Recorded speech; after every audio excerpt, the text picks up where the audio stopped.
Hello student এই ভিডিওত লৈ আহিছোঁ ক্লাছ 10 প্ৰি ফাইনেল এক্সামিনেশ্যন 2025-26 শিক্ষাবৰ্ষৰ মৰিগাঁও ডিষ্ট্ৰিক্টৰ জিঅ'গ্ৰাফি ইলেক্টিভ জিঅ'গ্ৰাফিৰ কুৱেশ্যন পেপাৰখন ইয়াত থকা এমচিকিউখিনি লগতে শৰ্ট কুৱেশ্যনখিনি সমাধান কৰিম। ভিডিঅ'টো চাই থাকিবা শেষলৈ। প্ৰথমবাৰৰ বাবে চেনেললৈ আহিলে চেনেলটো ছাবস্ক্ৰাইব কৰি লোৱা। ইয়াত ফাৰ্ষ্টত চোৱা তলৰ কোনটো ক্ষয়জনিত অৱয়ব। ক্ষয়জনিত অৱয়ব হৈছে ইনচেলবাৰ্গ। ইনচেলবাৰ্গটো হৈছে ক্ষয়জনিত অৱয়ৱৰ উদাহৰণ। নেক্সট, পাহাৰীয়া অঞ্চলত অন্তত কিমান শতাংশ বনাঞ্চলৰ প্ৰয়োজন? 60% বনাঞ্চলৰ প্ৰয়োজন।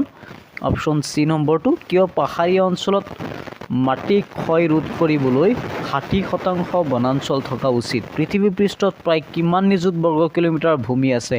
149 নিযুত বৰ্গ কিলোমিটাৰ পৃথিৱী পৃষ্ঠত ভূমি আছে। বৰ্তমান আমেৰিকাৰ জনমূৰি বাৰ্ষিক আয় প্ৰায় কিমান? $38,000 আমেৰিকাৰ জনমূৰি আয়। ঔদ্যোগিক উৎপাদনৰ ক্ষেত্ৰত বিশ্বৰ জাপানৰ স্থান কি? দ্বিতীয়। তাৰপিছত হিমালয় পৰ্বতমালা কোন যুগত সৃষ্টি হৈছিল? টাৰ্চিয়ৰী যুগত সৃষ্টি হৈছিল। তাৰপিছত কৈছে যে হিমবাহৰ দ্বাৰা সৃষ্টি হোৱা এটা ক্ষয়জনিত অৱয়ব পদাৰ্থৰ নাম লিখা। উলমা উপত্যকা অৰ্থাৎ ইউ টাইপৰ উপত্যকা।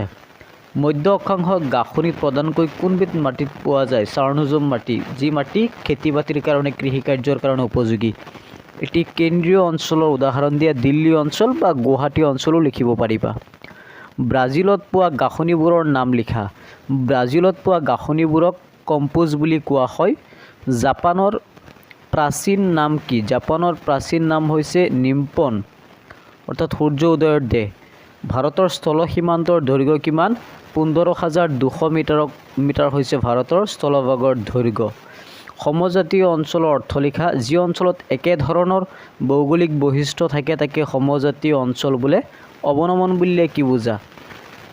অৱনমন মানে মৰুভূমিত বতাহে ধূলি বালিবোৰ এখন ঠাইৰ পৰা আন এখন ঠাইলৈ কঢ়িয়াই নিয়ে, এনে প্ৰক্ৰিয়াকে অৱনমন বুলি কোৱা হয়। পৰিৱেশৰ উপাদান বুলিলে কি বুজা? মাটি, বায়ু, পানী, উদ্ভিদ এইবিলাকক পৰিৱেশৰ উপাদান বুলি কোৱা হয়।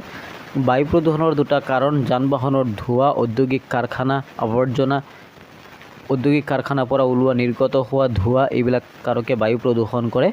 তাৰপিছত আমি আগবাঢ়িছোঁ নেক্সট কুৱেশ্যনবিলাক। ইয়াত চোৱা অঞ্চল বুলিলে কি বুজাই হৈছে?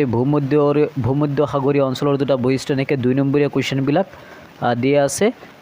সময় যিহেতু বেছি লাগিব সেইকাৰণে আনচাৰবিলাক কৈ দিয়া নাই, তোমালোকে নিজে আনচাৰবিলাক উলিয়াবা। ইয়াৰ পৰা কুৱেশ্যন কিন্তু মেট্ৰিক ফাইনেলতো আহিব পাৰে, সেইকাৰণে ভিডিঅ'টো মনোযোগেৰে চাবা।